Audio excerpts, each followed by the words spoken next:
जय जोहार। हमारे छत्तीसगढ़ देख रहे हैं आप। आपके साथ मैं हूं ललित प्रजापति। शुरुआत बड़ी खबर के साथ करेंगे। जशपुर में चाइल्ड पोर्नोग्राफी को लेकर बड़ी कार्रवाई की गई है। 2 आरोपी गिरफ्तार किए गए हैं। दोनों को जेल भेजा गया है। एनसीआरबी के निर्देश के बाद यह कार्रवाई लगातार की जा रही है। अश्लील वीडियो फोटो सोशल मीडिया पर अपलोड किए गए थे। लगातार ये कार्रवाई चल रही है। महासमुंद में भी इस तरह की कार्रवाई हुई है। जांजगीर चांपा में इस तरह की कार्रवाई हुई है। अब जशपुर में इस तरह की कार्रवाई हुई है। 2 आरोपी गिरफ्तार किए गए हैं चाइल्ड पोर्नोग्राफी को लेकर। सहयोगी दीपक हमारे साथ जुड़े हुए हैं। दीपक, पूरी जानकारी विस्तार से। जी सर, मैं आपको बताऊं कि ये पूरा मामला सिटी कोतवाली का है और सिटी कोतवाली क्षेत्र के 2 युवक जो है वो लगातार सोशल मीडिया पर जो है जो नाबालिग बच्चे हैं उनके अश्लील फोटो वीडियो जो है अपलोड कर रहे थे और एनसीआरबी ने इस मामले को संज्ञान में लिया। उसके बाद जशपुर पुलिस को निर्देश दिए गए, जिसके बाद जशपुर पुलिस ने इस मामले में जांच की और जांच के बाद जो है दोनों युवकों को जो है फिलहाल गिरफ्तार कर दिया गया है। और एक जो युवक है उसने जो है कार्रवाई से पहले जो है सबूत नष्ट करने के प्रयास किए गए थे, तो जो इस मामले में सबूत नष्ट करने की धाराएं भी उसके साथ जुड़ी है और दोनों आरोपियों को जेल भेज दिया गया है। बहुत बहुत धन्यवाद दीपक इस तमाम जानकारी के लिए।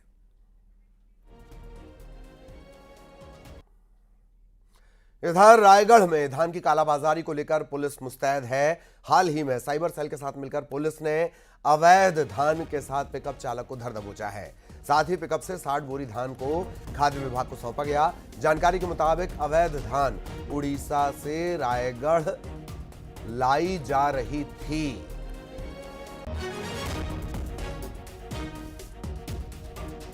पूरी लगभग 24 क्विंटल के आसपास का धान होना पाया गया। मौके पर ही फूड विभाग को तथा मंडी विभाग को बुलाया गया और साथ ही यहाँ थाना पर लाकर उनके द्वारा उनको सुपुर्द किया गया। जो अग्रिम कार्रवाई उनके द्वारा की जा रही है। रायगढ़ से एक और बड़ी खबर आपको बता दें। कपड़े की दुकान में लाखों की चोरी की वारदात को अंजाम दिया गया। तकरीबन 7 लाख रुपए की चोरी यहां पर की गई है। पीछे के रास्ते से दुकान में चोर घुसे और चोरी की वारदात को अंजाम दिया है। आसपास के सीसीटीवी फुटेज खंगाले जा रहे हैं ताकि इनका सुराग लग सके।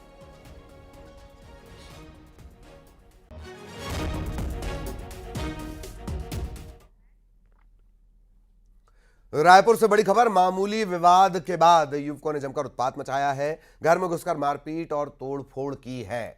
बदमाशों ने जान से मारने की भी कोशिश की। 3 बदमाश गिरफ्तार कर लिए गए हैं जबकि बाकी बदमाश फरार हो गए हैं। रायपुर का यह पूरा मामला मामूली विवाद के बाद युवकों ने जमकर हंगामा किया, मारपीट की, तोड़फोड़ की।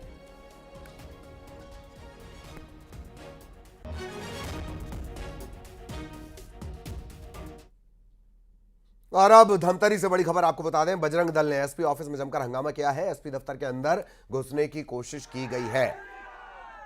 पुलिस पर गौ तस्करी के मामले में कार्रवाई नहीं करने का आरोप लगाया गया। बजरंग दल के कार्यकर्ताओं की पुलिस के साथ धक्का मुक्की हुई है। धक्का मुक्की के बाद एसपी कार्यालय में ये धरना दिया गया। गौ तस्करी के मामले में एक्शन नहीं लेने का आरोप।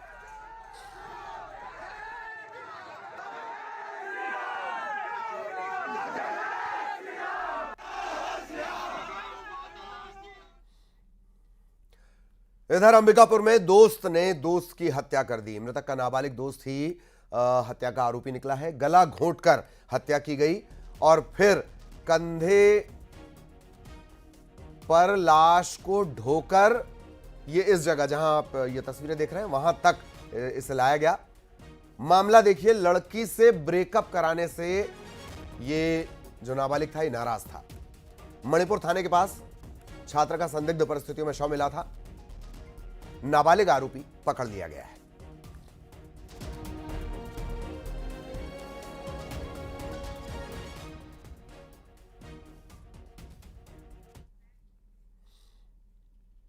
और अब दुर्ग से बड़ी खबर आपको बता दें। बर्थडे पार्टी में पथराव और चाकूबाजी हुई है। 5 लोग इसमें घायल हो गए हैं। एक की हालत गंभीर बताई जा रही है। भिलाई के गौतम नगर में वारदात हुई।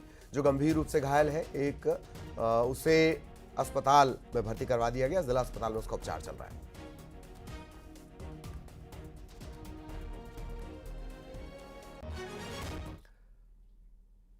खबर बिलासपुर से। फांसी पर झूल रहे युवक को डायल 112 की टीम ने बचाया। वाहन के ऊपर चढ़कर इसे तत्काल रेस्क्यू किया गया, फंदे से उतारा गया और फिर अस्पताल में भर्ती करवाया गया। सिम्स में इसका इलाज चल रहा है। सिरगिट्टी के मन्ना डोल का यह पूरा मामला है।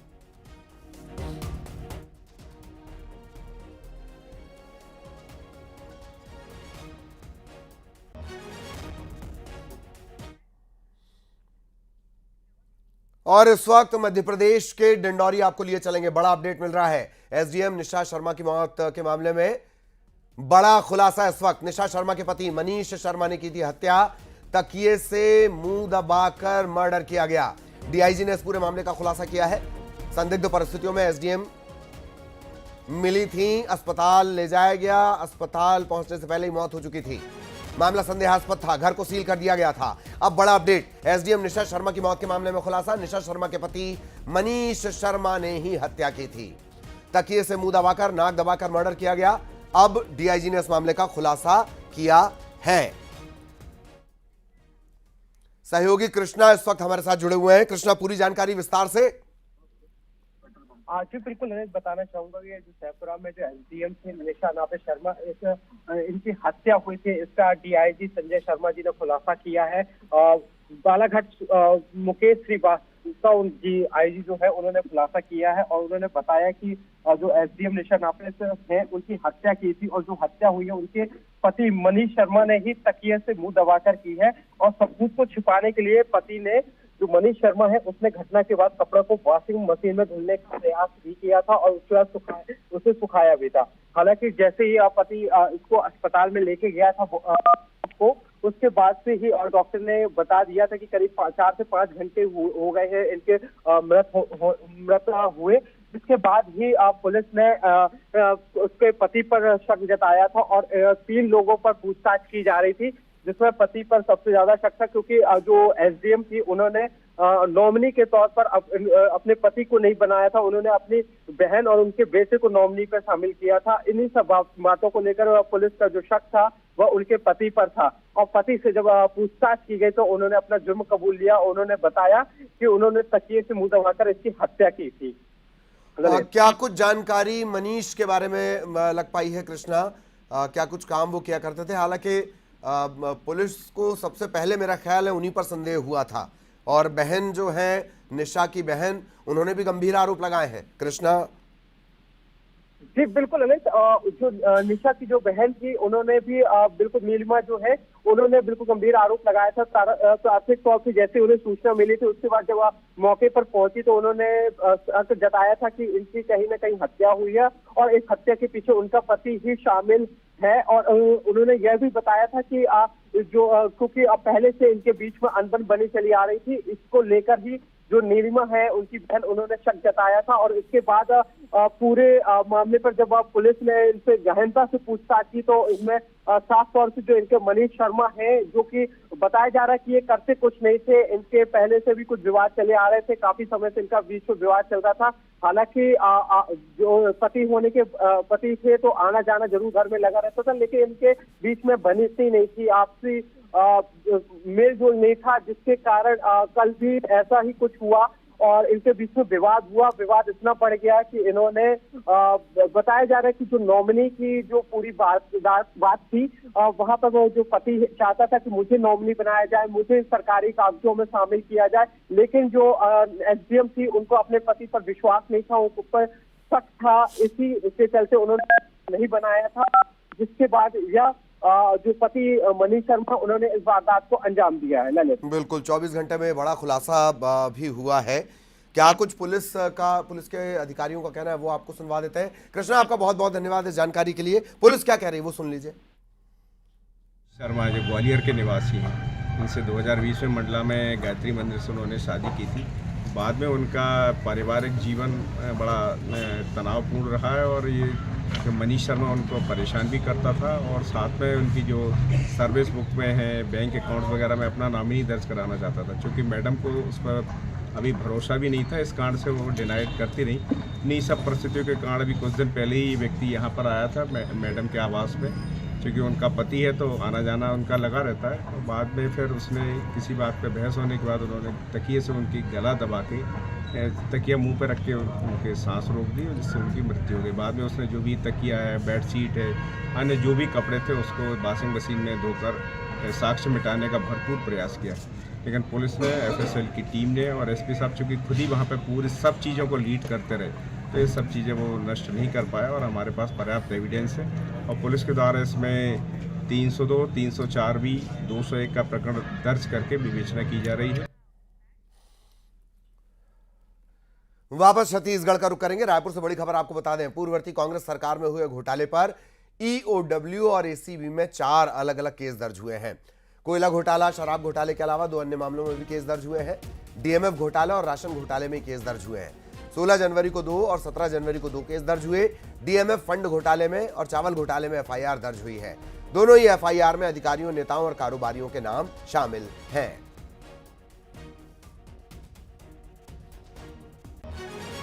कांग्रेस सरकार में हुए घोटालों में ईओडब्ल्यू और एसीबी में 4 केस दर्ज। अलग अलग ये घोटाले हैं: कोयला घोटाला, शराब घोटाला, डीएमएफ घोटाला, राशन घोटाला। 16 जनवरी को 2, 17 जनवरी को 2 केस। एफआईआर में अधिकारियों के नाम है, नेताओं के नाम है, कारोबारियों के नाम है। डीएमएफ फंड और चावल घोटाले में केस दर्ज किए गए हैं।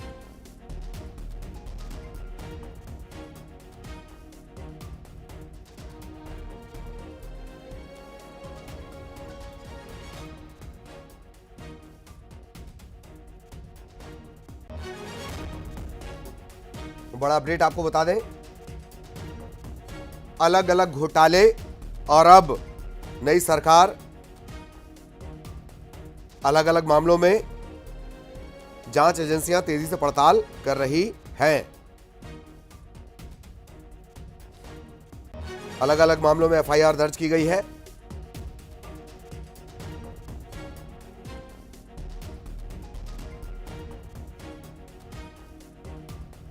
डीएमएफ और पीडीएस घोटाले में एफआईआर हुई है। दोनों ही एफआईआर जो अलग अलग एफआईआर हुई है, कुल 4 मामले दर्ज हुए हैं 16 और 17 जनवरी को। अधिकारियों के नाम है, नेताओं के नाम है, कारोबारियों के नाम है। इससे पहले कोल घोटाले को लेकर भी लंबी चौड़ी लिस्ट है। इसमें तकरीबन 30 लोगों के नाम है। कोल घोटाले में 30 लोगों के नाम है। डीएमएफ और पीडीएस घोटाले में एफआईआर हुई है। 10 कारोबारियों पर केस दर्ज। आईएएस रानू साहू समेत 10 पर एफआईआर है। कोरबा के पूर्व कलेक्टर पर एफआईआर। संजय शेंडे, अशोक अग्रवाल, मुकेश अग्रवाल, ऋषभ सोनी, पीयूष सोनी, मनोज द्विवेदी, रवि शर्मा, इन सभी के खिलाफ केस दर्ज किए गए हैं। डीएमएफ और पीडीएस घोटाले में एफआईआर हुई है। सहयोगी युगल इस वक्त हमारे साथ जुड़े हुए हैं। युगल, धड़ाधड़ करप्शन के मामले और एफआईआर दर्ज होने के सिलसिले, उम्मीद है जांच भी उतनी तेजी से होगी। विस्तार से बताएं जरा।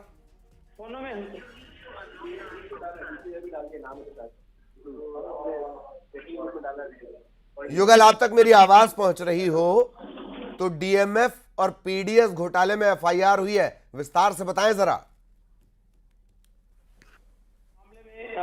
बड़ी कार्रवाई कही जा सकती है और जो डीएमएफ मामले में लेकर के जो एफआईआर दर्ज कर ली गई है और इसके अलावा अगर हम बात करें तो एसीबी में जो रिपोर्ट दर्ज कराई है उसके बाद एफआईआर डीएमएफ और पीडीएस मामले में हुई है।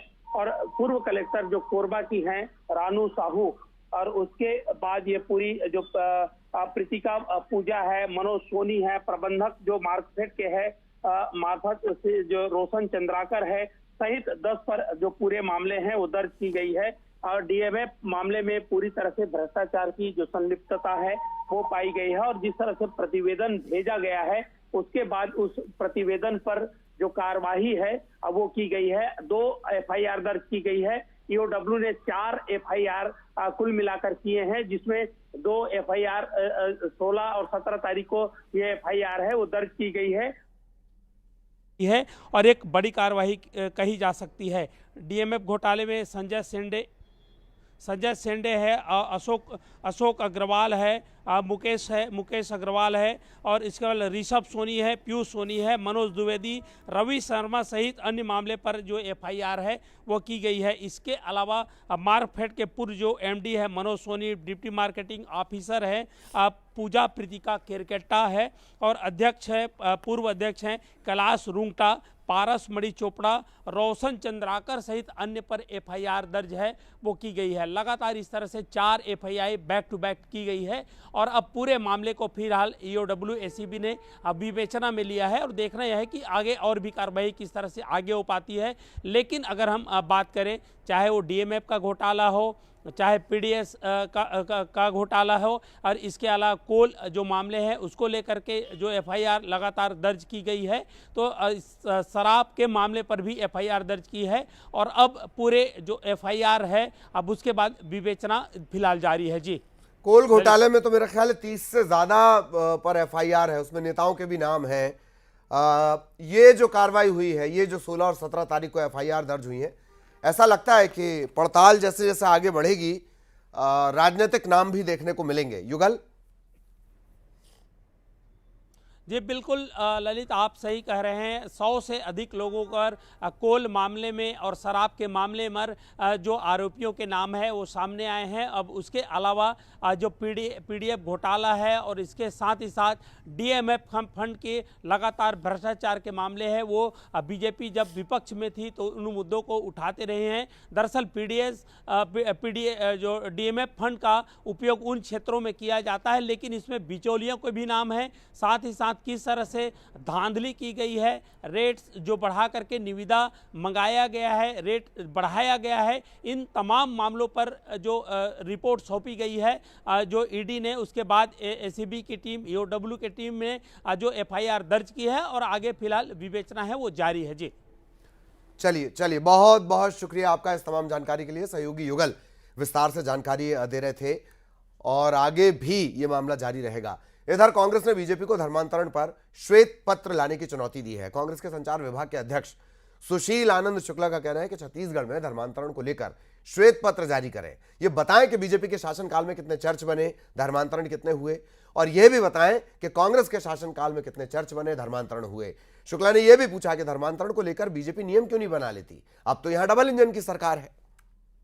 भारतीय जनता पार्टी की सरकार है, प्रदेश में भी भारतीय जनता पार्टी की सरकार है। कांग्रेस पार्टी मुख्यमंत्री श्री विष्णुदेव साय को चुनौती देती है कि वह धर्मांतरण को लेके, विशेष तौर पे छत्तीसगढ़ में धर्मांतरण को लेके श्वेत पत्र जारी करें कि भारतीय जनता पार्टी की रमन सरकार में कितने चर्च बने थे और कांग्रेस की भूपेश सरकार के दौरान कितने चर्च बने थे। स्थितियां स्पष्ट हो जाएंगी।